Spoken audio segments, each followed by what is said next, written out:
Well, indeed, thank you all for coming and coming in on a beautiful night into a darkened room. Appreciate it so much. So, last November, I took a learning journey to the disaster areas of Fukushima and 2 other provinces in Tohoku, which is northeastern Japan. When we Americans think of Fukushima, we think of nuclear disaster. But Fukushima is the name of a city and the name of a state or prefecture. And there were also 2 other prefectures that were damaged by earthquake and tsunami. The Fukushima got the most radiation, but not entirely. And some poor villages got all 3. So I think any presentation on Japan needs to start with a picture of Mount Fuji, don't you? So I took that from the train. And here's a picture of Japan. And on the right side, you see Sendai and Honshu, Tokyo, Honshu, Sendai. And then here's a more detailed map. Now, can you all see the screen? Am I blocking anybody or anything? If I'm blocking you, please move. There you go. So do you see where it says Fukushima nuclear plant on the right? And then Sendai, and then Ishinomaki, and then Kesenuma. We were up in that area, Sendai, Ishinomaki, and Kesenuma. And this is me starting on this journey last November. But actually, my journey to Fukushima started long before. This little blondie in the center here, being held by her mother, is me. And during World War II, my parents ran an hostel, which was a relocation center for Japanese Americans coming out of the internment camps. And they could come out during the war if they had a place to live and a job to support the family. Many people don't know that. But they could not return to the West Coast. So the American Friends Service Committee set up several hostels across the country where people could come and find housing and find a job. And I marvel at what my parents did. They were in their early 30s at the time, and it was during wartime, and this was an unpopular task. So when I was age 3 to 5, I grew up in this great big house, this hostel, in Des Moines, Iowa. And there were dozens of individuals and families in the house at any one time. And these Japanese Americans were my family. Then in my college days, I went to International Christian University in Tokyo. And this picture is from 2013. But the building behind me is where I was in class for 1 year. And professors from, well, I'll go back to this. Professors from the university psychology department went up to the disaster area just as soon as the disasters happened. And they took a look, and they tried to help, and they tried to help not only with reconstruction, but with psychological impact and trauma. And so I met the professors who started this, and Roy and I, had the privilege of going to a support group of these young women who you see here, and their professor in the back row. And they were walking in cold. They had not been prepared for this clinic that we attended, or this support group, but Dr. Adachi said that he would invite them to tell their stories of the trauma, and they couldn't do it until he told his. And then they began to talk. And even though we were receiving just a thread of translation, we could tell how very moving it was. And so these women learned that the other women felt the same way they did. And none of them had ever spoken about it to anyone, which is sort of culturally conditioned. But they spoke to each other that day, and it made a profound impact on them.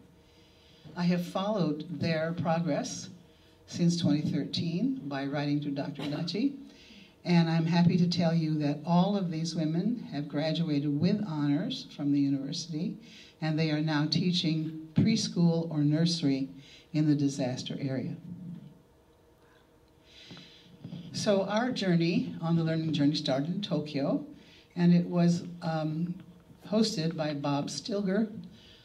I don't know if you know Bob Stilger. The last presentation I gave, a couple people did know him. He is from Spokane, and he is co-president of New Stories, which is based in all places in Freeland on Mount Whidbey. And he, like I, attended university in Japan, fell deeply in love with Japan and the Japanese people, and has been working half the year every year in the 4 years since the disasters. He took us into the work he has been doing, which I'm going to refer to as futures work. His goal is to find people and help them come together in ways that they can create the Japan that they want, now that everything has changed. Not the Japan that was, but the Japan that they want. So this was all about dialogue, and it was all about listening, and listening. Here's our group getting acquainted, and then talking with people in small groups. This is at Fuji Xerox company. And I will never forget this conversation, because the young man in black on the left said that he had never thought, until I mentioned it, that Japan had 3 nuclear disasters. Because I was saying, I can't stand that you've had 3 nuclear disasters. And he said, I never thought about that until you mentioned it. And I said, is that right? I think of it every single day. So here's our group at the end of the dialogue sessions. And then another group of social activists and entrepreneurs, more dialogue. Then we took the bullet train, the famous bullet train, up to Tohoku. And our first stop was Yuriage. And this man was our guide. And behind him you see a picture of how it was before the tsunami. This is the place that was the most damaged by tsunami. And you see us looking at a video of the tsunami roaring in. Right near them, right near where we were there, was this building, which is a school designated as the site you go to if there's a tsunami coming. And so everybody was rushing here and driving here, and the people who made it up to the top floor or the roof survived, the rest did not. And the ones at the top saw their town and their cars and everything else being washed away. This is when the tsunami hit, and a memorial and another memorial. So this is how it looked before, and this is how it looked after, and after. And this is how Yuriage looked the day we were there, with all this empty land which no one can build on again. And he was so special. We asked him how he could stand to show group after group this disaster area. He said, this is what I live for now. I've lost everything. And so what I will do, as long as I am able, is tell our story, not just to honor those who have died and all that has been lost, but to help people learn from us, because these natural disasters and nuclear disasters are going to happen in the future. We want them to benefit from our learnings the hard way. This man, whose name I do not remember, is a person I will never forget. He is the owner of a fish products factory, making kamaboko and other things for you Japanese in the room. And his factory had been in the family for many generations. And all of it was wiped out. All of his factories, his home, his businesses, everything was wiped out. we got to visit the new factory, and we had to suit up so there were no germs. And we got to see the factory at work. These are fish products waiting to be shipped throughout Japan. We were served a meal and shown the obligatory slideshow of the disaster. So here is my photo from his screen, and you see the tsunami coming in and coming in again, and the disaster after the tsunami. And this is what was remaining of the one of his factories. And he didn't know whether or not he could bear to start up the factory again. And his wife said, don't do it, don't do it, don't not do it, it's too hard. But he went to where his house had been, and he dug around in the mud, and he found the picture of his ancestors that had been on the family shrine, long dead ancestors. He asked them what he should do, and the answer that came back is, do what you must. So he decided to rebuild the factory. It was so hard for him, and such a mess, and he was so discouraged that he felt suicidal. And he was very open with us about feeling suicidal. And he was planning to commit suicide the next day when a volunteer showed up to help. And the volunteer, at the end of the day, said, "Mata ashita," which means, "I'll see you tomorrow." And with a shock, he realized that tomorrow would come and that he would need to be there to greet the volunteer. So he did. He came back. He did not commit suicide. And this kept on going and going and going until he didn't feel suicidal anymore. And because this firm had been a leader economic leader in the whole region, there was a lot of support for it being rebuilt, and different people came from all over and helped clean and reestablish the factory. And here it is, upper left corner. And at the bottom is a long plaque with names on it. And I thought these names were the names of the people who had perished. But no, they were the names of every one of the 1,200 volunteers who came to help this factory get reestablished. And every day, the people, the entire staff, honors these names. It's right outside the window.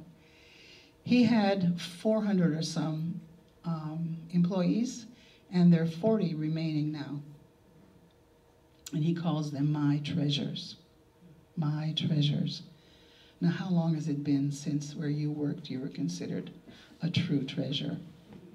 I hope your experience has been better than mine, but it's been quite a while since I got to this place. He closed his talk to us showing us a bottle, showing us this bottle.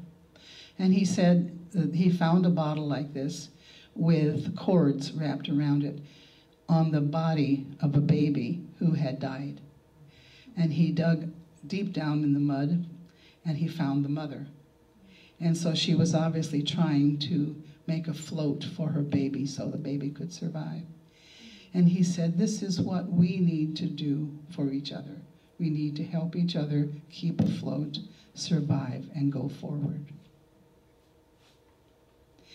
People rose up to do things whether or not they had any idea how to do them. Nike would be proud. Just do it. They just did it. And they did amazing, amazing things. Our visit was at the level of person to person. And so our host there is pointing to the woman in green sitting down in the front of the room. She discovered that, she observed that there was no place for the children to go when they were staying in the shelters, like schools and gyms. And also that after they moved to temporary housing, there was no place for them to go after school. So she created this wonderful daycare center that we visited. She said that she had lost everything, and that working with the children gave her hope again. And that when the animals and plants came back, when life came back, which took a year, then they felt they could too could also go forward. And so she was very careful to teach the children a lot about nature and how important nature was. She also had these little children, preschool and early grade school children, design the city that they wanted to live in when it was rebuilt, which included a memorial for all that was lost. And I thought that was quite amazing how she involved little children in creating their future. She took us to the top of the bluff, and you may see the "May Peace Prevail on Earth" right behind her hand sign. Everything in the picture below, this is a high bluff, and everything below was completely washed out to sea. And what's there now are factories that are being rebuilt. But you cannot live there anymore. This is our group at the top of the bluff at a Shinto shrine where Shichiko-san, the festival, was going on as normal life. These are 2 pictures of temporary housing. And at the end of the day, we would go back to our fine lodgings and our fine meals, and it would be so difficult. What world are we in? Are we in the world of disaster? Are we in the world of luxury? We had a lot of cognitive and emotional dissonance taking this trip. The next morning, we went to a home of a samurai descendant, beautiful home. He is also a professor in Tokyo. And he gave us the obligatory slideshow of damage, but he also showed us the plans for a house that is being, or a community center that is being built. And this is a 3rd place. Don't we have a 3rd place in Seattle? Anybody know about the 3rd place? 3rd place bookstore, 3rd place restaurant. Anyway, this is another 3rd place, and here's a drawing of it. Here's the actual building. The 3rd place of Kawanokami is going to have a library, a cafe, a cooking school, and all kinds of events and places for people to come and dialogue. And in this village are the scattered people who are remaining there after their town was destroyed, but also people who have been evacuated from the irradiated areas are here. So his goal in this is to create a community place where people can come together and talk with each other and create the future. We visited a fisherman's co-op. There we are. And it was right a few feet from the ocean. They did not sustain damage because the main channel went, the tsunami went roaring down the main channel, and this was off to the side. But this school wasn't so lucky. And 175 teachers and students died. And you see right behind it was this tall hill. And I asked our guide, well, why didn't they climb up the hill? They could have been higher up. And they said nobody dreamed that a tsunami would come this far. War memorial. Now, I put this in especially for you, Sitara. So, among the helpers were university students, and maybe some high school students, I'm not sure, who came from Tokyo to help in the village of Minamisoma, where there was mostly elderly people, and they couldn't rebuild. So this house was left after the tsunami, and it was very much like the building that they had made into a coffee house. And here they are. And they were having fun. And they put it out on social media, and it became the in place to go. And all kinds of students from all over Japan and elsewhere would come and help in this village. They would help the seniors repair their homes, but they also learned from the seniors, and they built intergenerational dialogue, which was very meaningful to all. So Sitara told me that her group at school went to rebuild homes, and these kids did much the same thing. This is Kohoku, a small building, which again is serving like a community center for futures work. The man in black is the person in charge of this, and he gave up a lucrative career in Tokyo to come up here. He left his family in Tokyo to come up here and help the people. And he is one of the unsung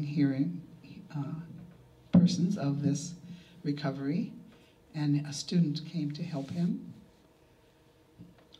And I really admire what he's doing, which is finding people who want to come together to rebuild their lives and rebuild Japan. Then in the morning we took an ordinary train filled with high school students on the way to school and seeing perfectly ordinary countryside. And then we landed here in Fukushima. We got off in Fukushima. And to me it's like a dagger through the heart just to hear the word Fukushima. So we boarded a bus and we started out in the disaster area, with these disasters being radiation disasters. Our first radiation meter there on the white tank. This was our host, and his family was fairly wealthy, and they had a large tile-making factory, which you could not enter. And will one of you Japanese people here read the sign and afterwards tell me what it says? It's some kind of marking about Can you read it? danger. They are actually in a process of removing the radiations. Okay, Yeah. it's talking about they're in the process of removing the radiation. So here was his factory right down the hill from his home, his family home, but he couldn't go there. And this is the beautiful family home. And around it it's being cleaned. And the government is, I put the cleaned in quotes. And around it is denuded earth, cut down trees, and so on. And part of cleaning is to remove the top 6 inches of soil, which of course removes all soil for growing things. And so there are vast numbers of workers that are chopping down trees and cleaning houses with water and putting earth into bags. And so this once beautiful home now looks like this. And here's a couple of the bags that have radioactive earth in them. One of our group was holding these beautiful maple leaves. I was concerned because I thought they might be radioactive. And just as we were leaving, this man came out of the house. And it's the father of the family, the father of our guide. He had decided to live there no matter what. His wife and children had moved away, but he was staying there. And to me, I really admire him because he honored his own convictions. And he's an example to me of who do you believe? What truth do you believe? Who can you tell? Who can tell you? How can you trust what they tell you? Everything is constantly shifting. So everybody has to make the best decisions that they can, day by day. These bags of radiated earth, supposedly low-level irradiated earth, were everywhere, and they made quite an impression on me, as you can see from all these pictures I took.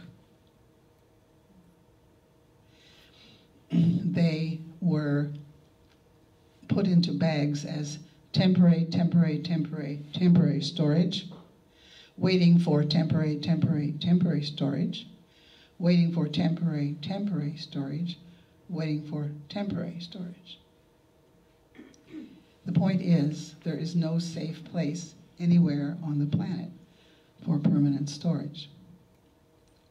So, in the middle of the rice fields, more irradiated earth. under the plastics. We heard often of the plight of all the farmers and fishermen and so on in the region, and how that if it was from Fukushima, no one would buy it because they thought it was radioactive. But there were large parts of Fukushima prefecture which did not receive radiation. And they were also finding out a lot about radiation. For example, the organic farms picked up less radiation than the neighboring non-organic farms. Who knew? So behind each package there, you see the farmer who grew it telling about how safely it was grown, and each item of produce has been radioactively monitored. Then we went to Tamioka on the coast, which unfortunately had both horrific tsunami and radiation. It is so radioactive that it cannot be cleaned. And so this is how it looked a day or two after the disasters, except for all the weeds, which would never be happening in Japan otherwise. Japan is a very neat country. And so there it sits, radioactive, and we all had the same feeling, the same word that arose within us: surreal, absolutely surreal. You could not see, smell, taste, or whatever the radiation, but there it was, and you knew that from a Geiger counter of some kind. But it just, you couldn't see it. It was so unreal. So we went near to the Fukushima Daiichi reactor. This is reactor number 2. And thanks to telephoto lens, I can move close enough just to enter the door. And there I am pointing at this, and I felt I was looking at the face of hell. And this was the hardest point of the trip for me.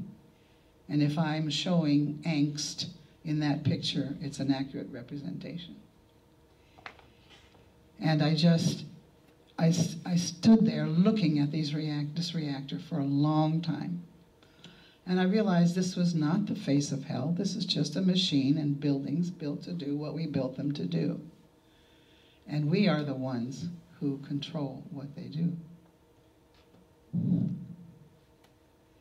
We had a little memorial for all the people who had died because of these reactors and all the people who had been moved out of their homes. So here's my little spiel about nuclear. It's about 3 slides long. I've been an anti-nuclear power activist for 20 plus years. And the main thing I want to say is nuclear power is unnecessary. It's unnecessary. Popular myth notwithstanding, it's unnecessary. And what is a boiling water reactor like the ones at Fukushima? It's a giant teapot. We're using fissile material to heat water, to make steam, to turn a turbine, to create electricity. Now surely, if we can put a man on the moon and if we can have micro, whatever, little tiny things, we can do better than that.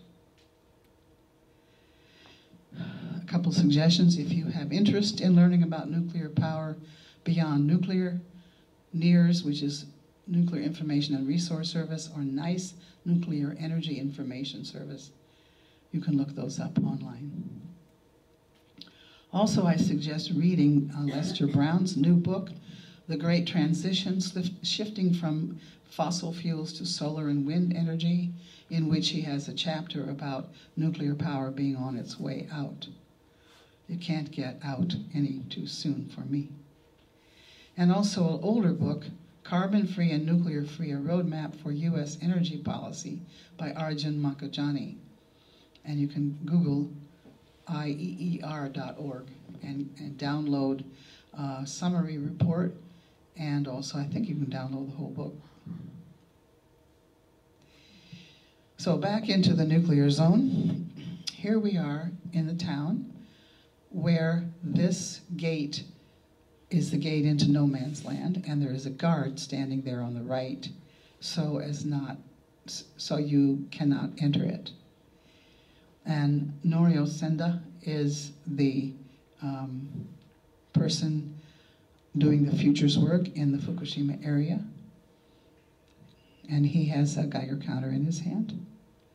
He is another unsung hero who gave up a lucrative career in Tokyo and came to the area to help people. Talking with the guard, talking with each other about what we were seeing and feeling, and looking into no man's land where you cannot go. But just on the other side of the fence is where our bus was and where we were walking.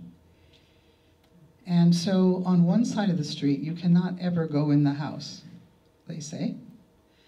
And on the other side, you can go in maybe once a month and water your plants or whatever you want to do. And so this is creating a lot of confusion. Neighbors who were good neighbors are now unhappy with each other, because if you can never enter your home, you get more subsidy from if you can enter it briefly, even though you can't ever live there. And this is all determined by the radiation. But of course, in monitoring the radiation, it was the same on both sides of the street. And where radiation shifts and blows in the wind and comes in the rain and snow and so on. So people were evacuated, and radiation does not move in concentric circles like all the graphs show. It moves wherever the fickle wind carries it that day. And so the people in this home were evacuated, in this series of temporary housing, were evacuated. Some people were evacuated from farther away to the reactors, but they had more radiation than nearer. So some people were evacuated from less radiation into more radiation. This is a very special temporary housing because it was built for persons who work for TEPCO, the Tokyo Electric Power Company, the ones that own the factory, the reactors. We talked with them at some length, always through translation. We heard their stories, and it was so important for people to tell their stories.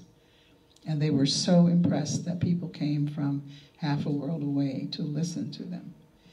And they were feeling very forgotten, so it was very good to have people coming to hear them. This woman was kind of a spokesperson, and I asked her point blank, "Are you angry with TEPCO for the meltdown of the reactors?" I'll never forget her response. She said, no, we love TEPCO. TEPCO gave us a better life. It gave us more income. It gave us better schools. We love TEPCO. And since nuclear radiation is a man-made problem, we are confident that TEPCO will figure it out. I can't agree with her. So there we are. I have a couple of books of photographs, and I make cards. And everywhere I went, I gave a card to the host as a small token of bringing beauty back to where there had been such destruction. So I'm happy to think of my cards being scattered all over Tohoku and elsewhere. And again, back to our fine inn where we stayed, and our delicious food, and that cognitive dissonance about how can we be so fortunate when we're immersed in all those who are so unfortunate. Our final day in the disaster area, we went to Renchoan. And Renchoan is a retreat center now. It's the home of a famous woodblock artist in Japan who died, and his widow was wondering what she could do with all his property, all their property, and beautiful houses and artworks and so on. And then people began, then the tsunami and earthquake and nuclear disaster came, and people began coming to the area to help. And she said, well, I can have them stay here. They can get a place to stay when they're coming to help here. So now she has turned it into kind of a retreat center.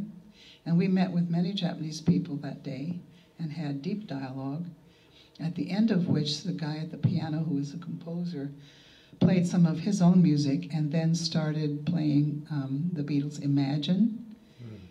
And the woman was dancing to it.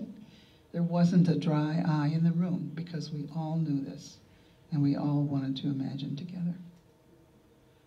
And that's our group that day.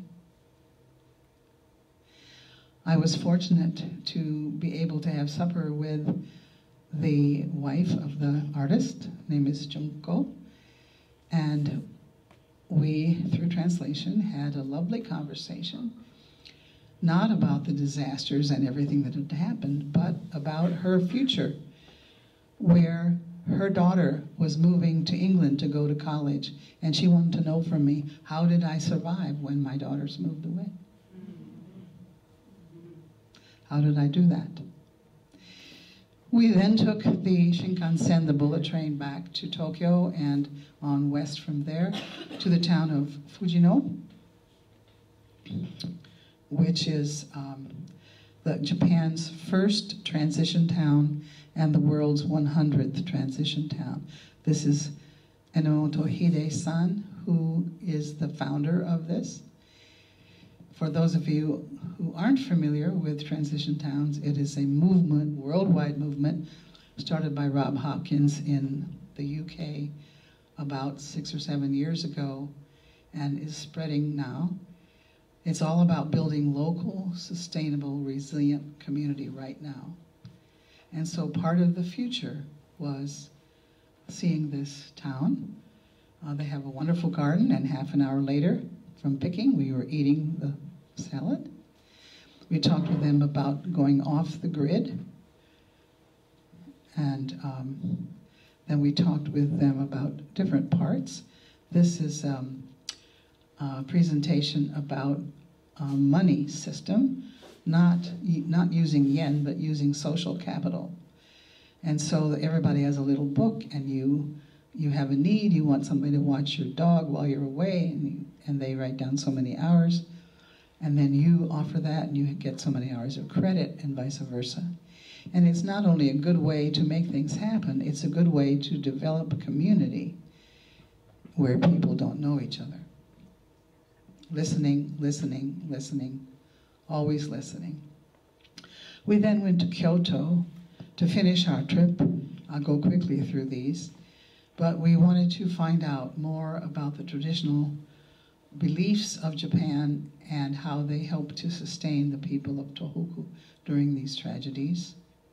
So we went to a Zen temple, and the priest talked with us, showed us his beautiful temple buildings and garden. This is Ryoanji, the famous stone garden. And then we went to a Shinto shrine, one of the earliest in Kyoto. This is the Shinto priest. It's a place where it's where weddings are blessed. So many wedding couples were there.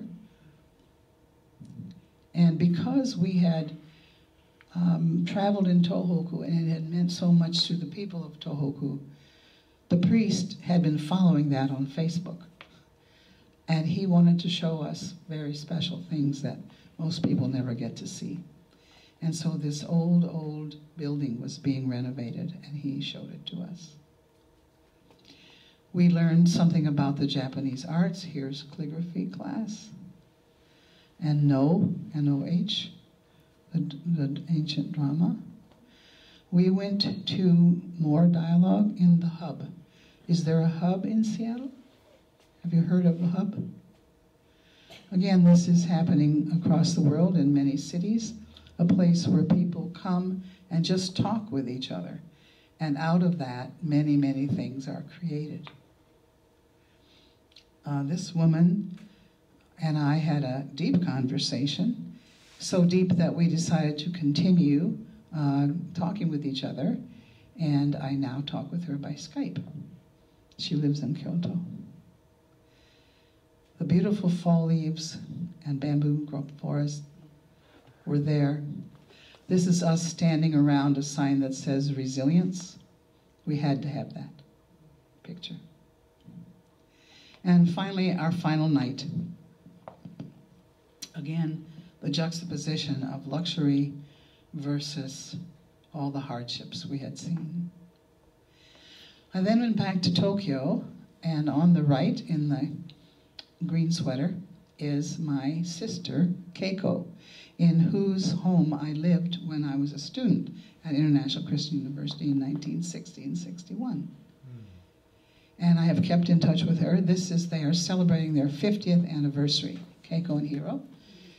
And I knew her before they were even engaged.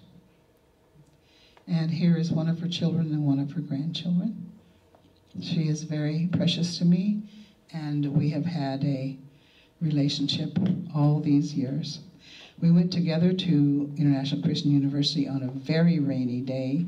We talked with two professors who are trying to involve student in learning experiences in Tohoku. And then we went to the office of the person in the dark shirt, Kotani Sensei, who started the clinics in Koriyama and in Sendai. And the man in white is his heir apparent, who teaches now at International Christian University.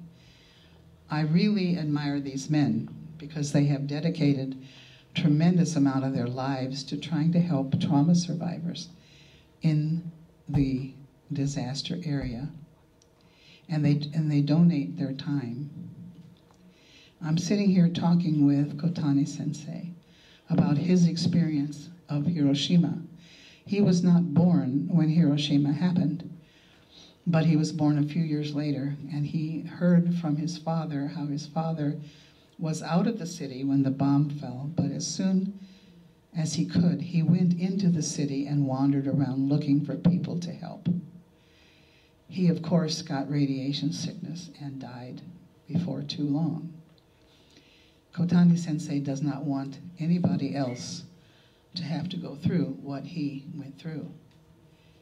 And he